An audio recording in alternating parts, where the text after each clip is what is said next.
Tapi jelas dalam PKR tidak begitu. Seorang menteri boleh dicabar oleh seorang pelawak yang hebat, tapi pelawak lah, dan pelawak tu boleh menang. So itu mungkin mencerminkan budaya PKR yang lebih robust lah. Robust tapi robust. Which is a very you know what I mean. So saya rasa susah nak gunakan pengalaman kita dalam UMNO untuk cerminkan benda ini, because I don't think it's the same culture at all.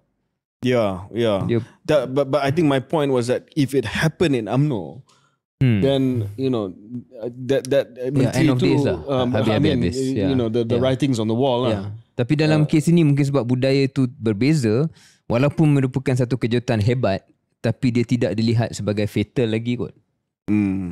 Fatal lagi. Saya tengok ni Nazmi masih lagi berjalan ke Geneva untuk jalankan. Apa takkan dia nak duduk di batu katil nangis kan?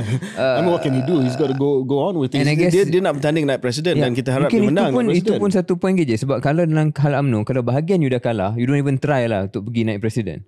So this is another cultural difference, di mana bahagian sebahagian, tapi they're still going for national positions. Sepaham kita masih berterusan lah. Yang kalah di bahagian ni akan terus bertanding di peringkat pusat. Tapi pernah berlaku sekali, ada satu example lah, dan example ni tak berapa dia punya parallel dia lain sikit. Tapi I remember bila Mukris join politik, dia bertanding ketua pemuda bahagian, dia lawan orang nama dia Zul Beras tau.